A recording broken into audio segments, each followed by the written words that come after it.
What is up, you sexy internet mother lovers? I'm back, and today we're working on a 2013 Ford F250 King Ranch. Proof. So tonight we're going to be doing brake pads and rotor. Unfortunately, these got plenty of life left to it. Could easily be turned, but it's been heat glazed, and the customer just wants to get it over and done with as quickly as possible because he's got some road tripping to be doing. So that's what we're gonna do. I'm not gonna show both sides. I'm just gonna show one because it's the same either way. And this basically is gonna be a job pretty much like every other truck out there, but we'll go ahead and let you know what we're gonna be working with.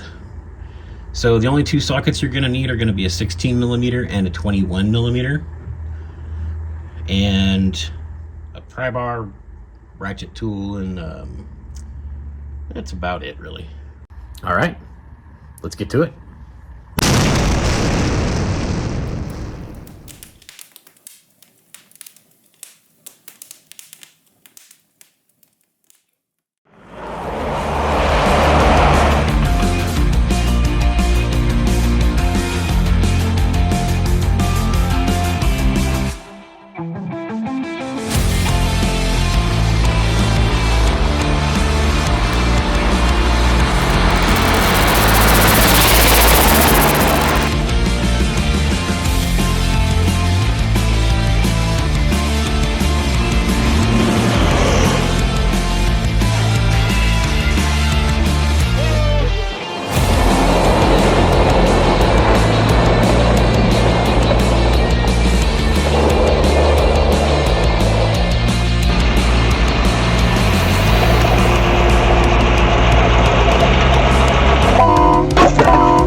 Hey babe, I did a thing.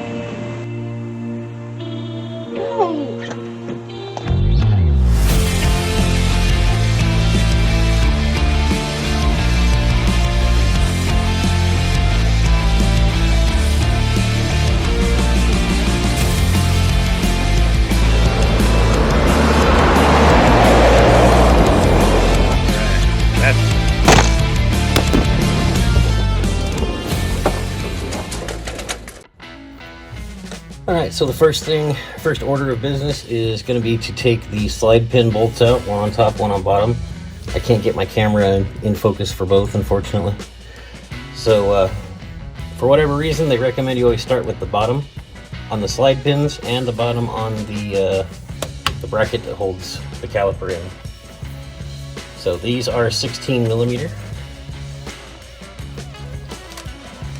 And they shouldn't be too difficult. They're only supposed to be at about 55 foot-pounds. So I guess we'll see, but of course we're working on reversed angles and all that good stuff, so.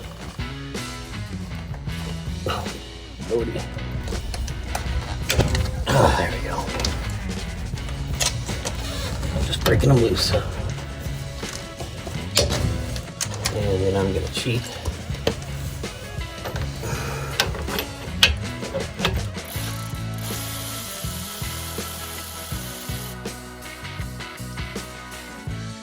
One.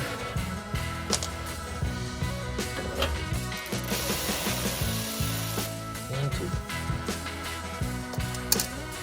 You don't need to use a pry bar, you can use a screwdriver, but all you're going to want to do is get in here and compress the pad a little bit, just so there's not pressure on the caliper, and you can, or rotor, sorry, and you can pop this out.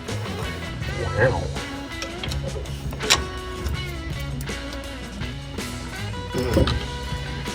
Go.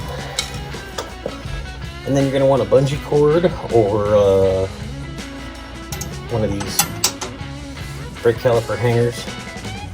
We're going to hang it up here on the coil springs so that it's not hanging off the brake lines. You also want to disconnect it from the speed sensor because we're not messing with the speed sensor.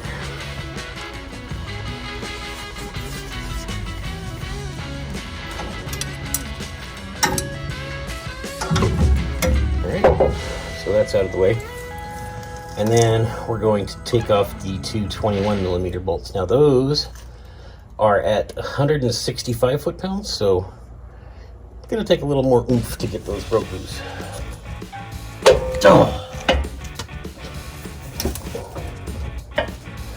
Oh, I don't think that was as tight as it was supposed to be. Sus. Oh boy.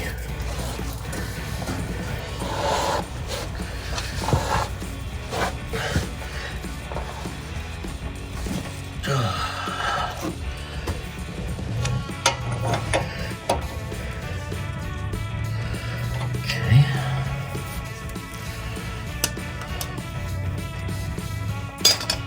Should be all we need to break the bar for. That's it. In theory.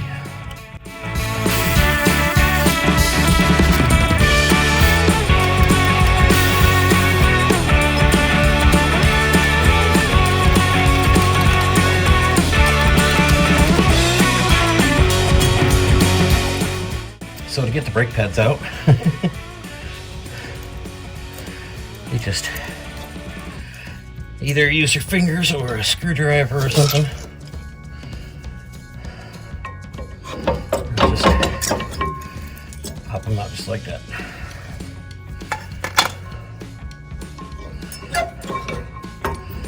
These pads are pretty far gone. More than I was expecting.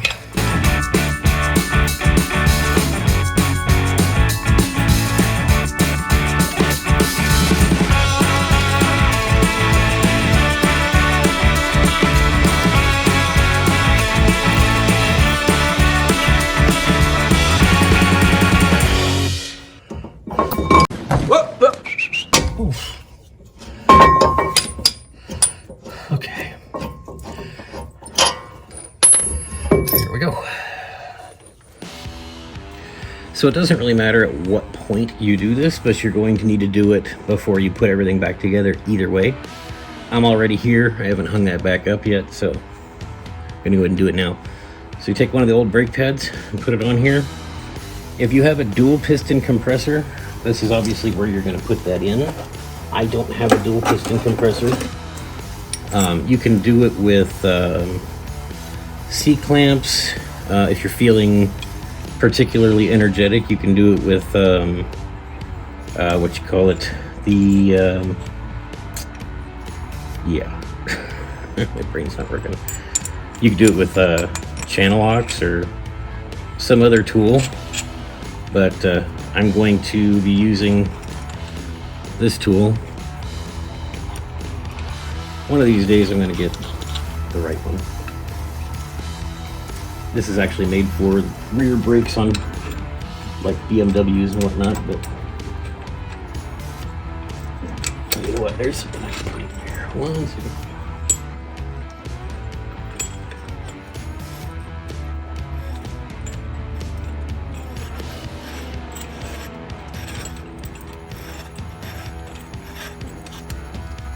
So basically we're just going to push this one down, move it over here, push this one down, back and forth till it's flattened out. And I find it's easier to pop the top on the brake reservoir in this process as well, because this helps the fluid flow better, faster.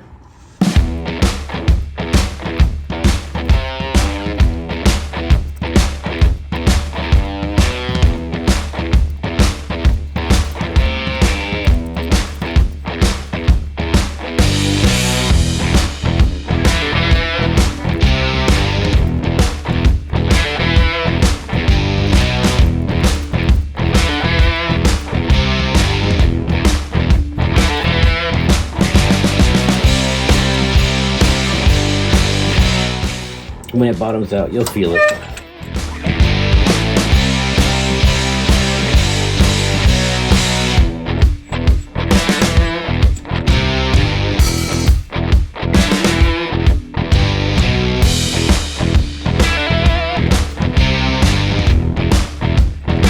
Fully open now.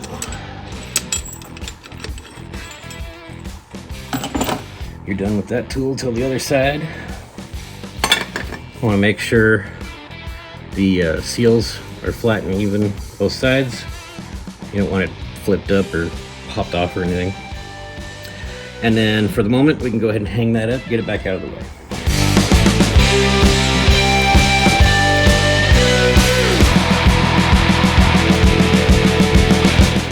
Next step is to get the rotor off.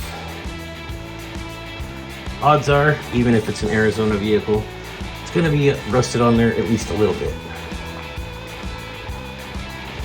So, hammer. Wow. Alright, we're going to put a bolt on just so it doesn't fall off.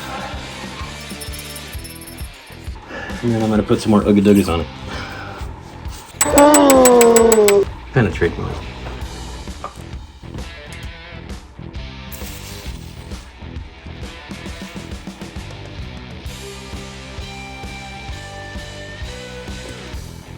We'll give that a couple minutes to soak in. Alright, so when it comes to this guy, whether you have new what's called brake hardware or not, these little shims that hold the pads in, you should take these off and clean them if you're going to reuse them, or in our case we have new ones. But just a note, they are specific, they're side specific, they have little tabs on the outsides of all four. As far as this upper piece, this is the springy bit that actually holds the pads in place. Now whether you're going to clean those or reuse them, you need to pop them off. You should pop them off and clean underneath if there's any kind of real big, thick, nasty buildup. Like I said, we're not reusing these, so I'm not worried about damaging them. If you're going to reuse them, you might want to be a little more careful. So these actually look pretty good. I don't think I need to use the wire brush on them. I'll just use a little bit of brake parts cleaner in my nylon brush. The other thing you want to clean, well, things that I do for customers, these guide pins. I always, whether it needs it or not, pull them out, wipe them down. Got the old grease that will break down and build up brake dust in it. And use some brake parts cleaner to clean this and in there as best you can.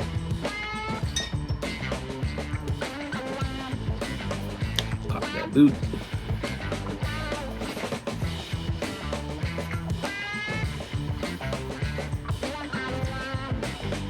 And if you want to get real in depth, that boot should pop off of both sides, but it's likely it might rip on this side. So usually leave it alone. I'll squish the boot down so that I can get the grease that's underneath. But that's about as far as I'll go on that.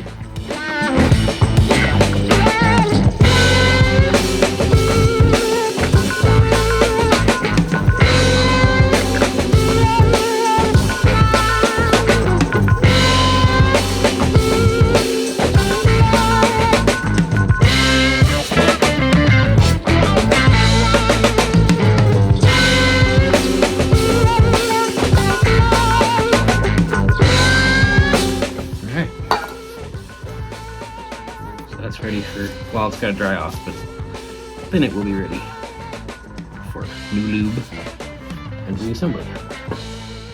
This is the stuff that I use, Permatex Ceramic Extreme Brake Parts Lubricant. It literally is the best shit I've ever seen in my life. So that's what do we use. And it's purple. Can't lose when it's purple. So just paint it on. Give it just a little bit of extra since we wiped off all that other stuff. And we'll run her home. A little bit of extra will kind of poof out at the end of the bellow, the rubber piece. It's okay, you can just wipe it off.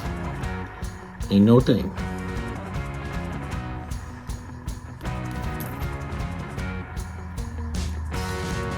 Nice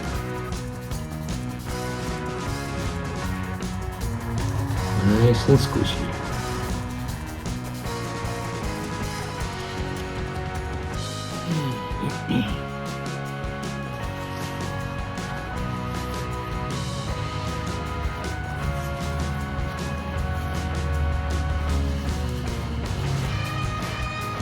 In my opinion, it's better to have that little bit of extra grease right there at the lip, because it helps keep water from getting in there, especially if you live in the salt belt states or on the coast, where the water you'll be getting in there is going to have salt to it.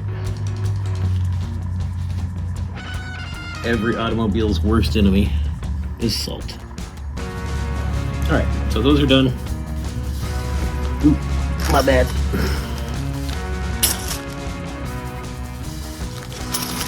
So here's my bag of brake parts. Quote unquote parts.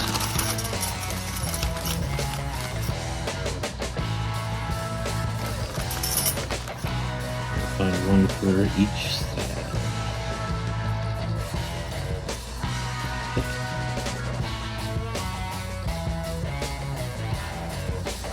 Alright, so these are the same size inside and out. The only difference is how this goes in there. You're going to want this flat spring tab on the inside of the clamp area, and this little tab that kind of sticks farther out than the rest of it goes towards the outside of each end. It should just squish in there.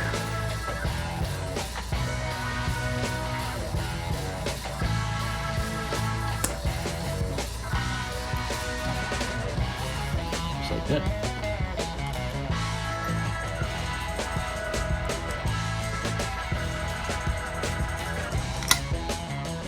Now some people put that brake parts lube between the springs and this. I don't do that because that can actually cause problems later down the road. Can, and I'm not saying it will. I would just prefer to eliminate that. However, when you go to put the brake pads in here, I am going to put a little bit of lube on the end of each brake pad to go into these, and that helps eliminate any like squeaking when they go in and out. So this is ready to go back on.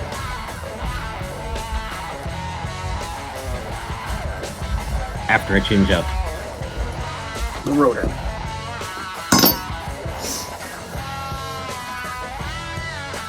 Which I can't do until tomorrow because it's after 10 and my neighbor will get pissed off if I start making noise.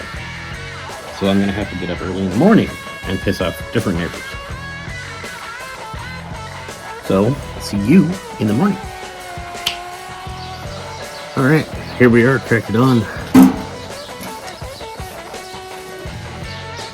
With a much bigger hammer.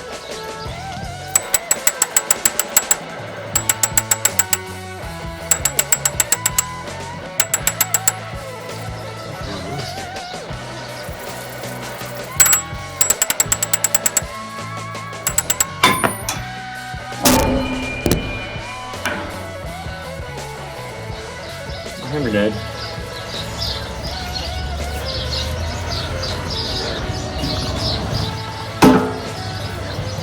Oh, that's annoying. Gotta go a different route.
rate this is going, I'm only going to have enough time to do one wheel. Customer needs the vehicle in less than 2 hours. 2,000 years later. Of course, I just hit it out of curiosity and it popped off while the camera was on. I made you my bitch! You're goddamn right. Great job. Alright, so now that we got that thing off there, the main place that those things get stuck is right in through here, all the way around. I've already scrubbed some of the rust off, but I wanted to leave a little bit for you so you could see it. But you want to get in there and get that rust cleaned off of that area. So I'm going to finish getting that cleaned up, and then we'll get on with it.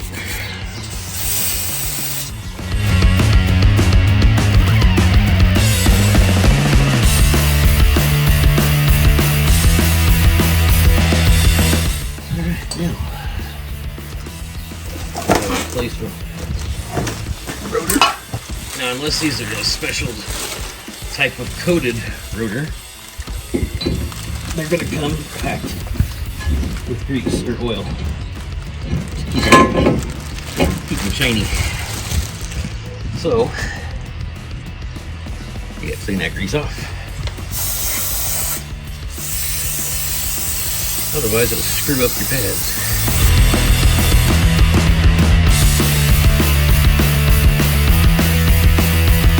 I don't have gloves, so to keep my greasy mitts off of it, I'm just going to grab it with paper towels, flip it around to the proper side.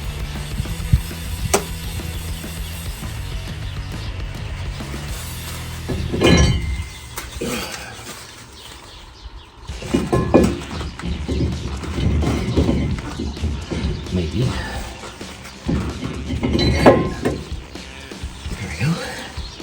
And then you're going to want to clean this side as well, but I'm putting a lug nut on here so it doesn't fall off until I get the brakes on.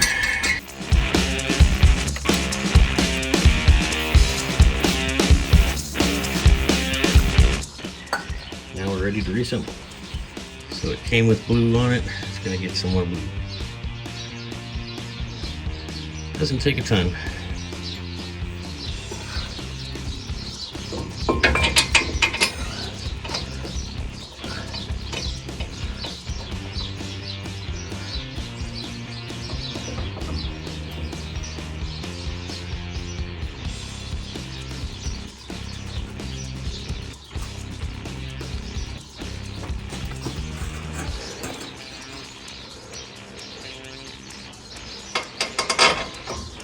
Oop. Drive those in as far as I can. I have a feeling that one's going to give me problems still, but... And that's how you smash your thumb. So, these bolts are going to be torqued to 165 foot-pounds.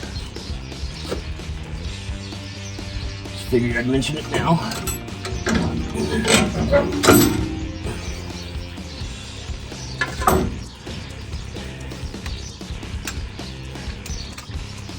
Before I smash my thumb again.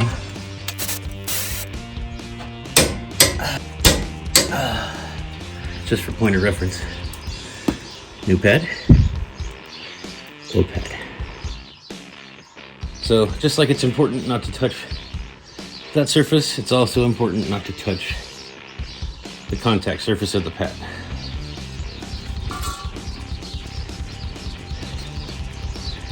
We'll take some more of our lovely purple goo. I'm going to paint the ends here. Not too much. Just a little. A little bit of liquid love. And then I'm going to set that one in there.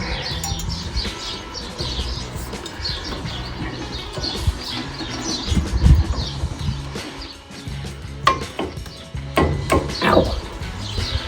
Pop that guy in there. Just a little tap. Little tap, tap, tappy. Same thing on the other side.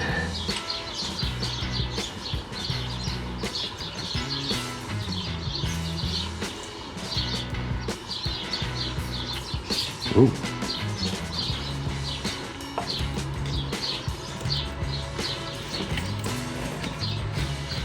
I beg your pardon if my rump gets in the way.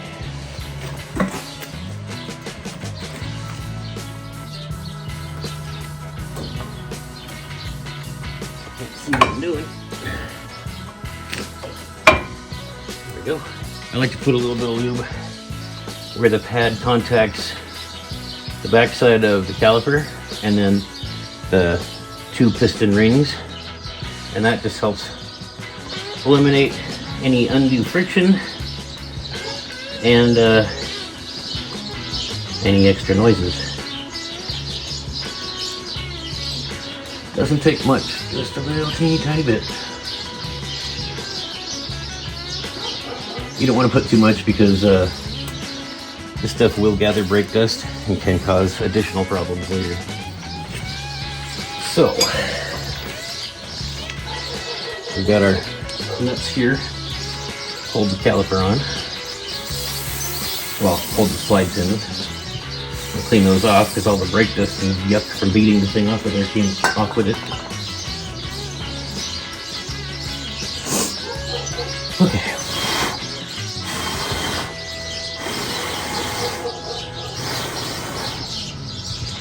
There we go.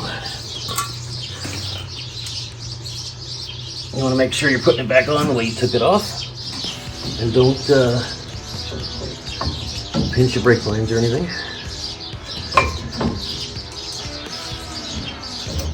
You may have to compress the slide pins just a little bit. Get the caliper to slide in. Slide in on the slide pins. Okay, got those started. We take our 16mm socket, run them in.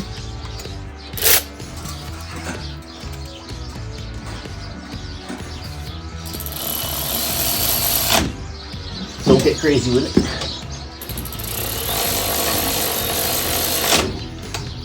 All right, and those are going to get torqued to 55 foot-pounds. The very next thing after the slide pin nuts or bolts are torqued is the wheel's going to go back on.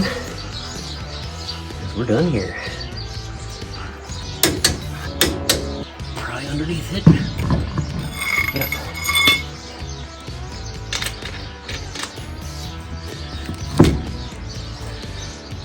Ugh, where's the rest of my lug nut?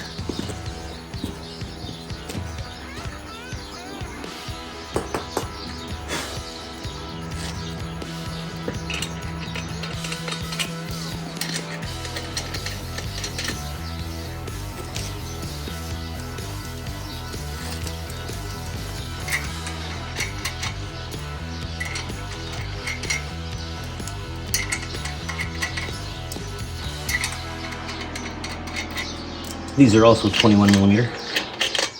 I use this little Ryobi driver because it doesn't have enough guts to hurt anything.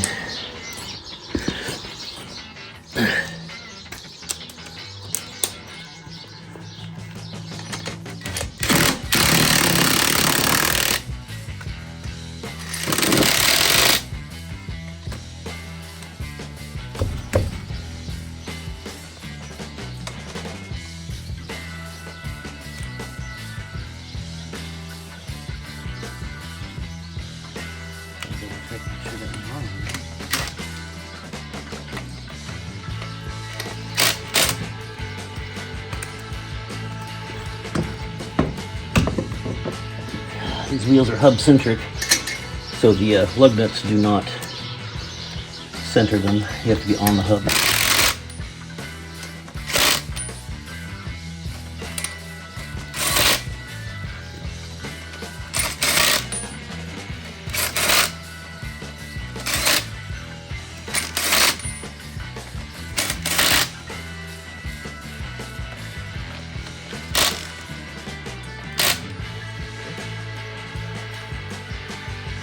Looks good.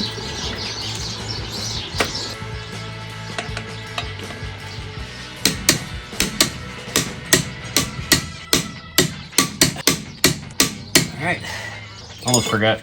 Make sure you put your lug nut cover back on.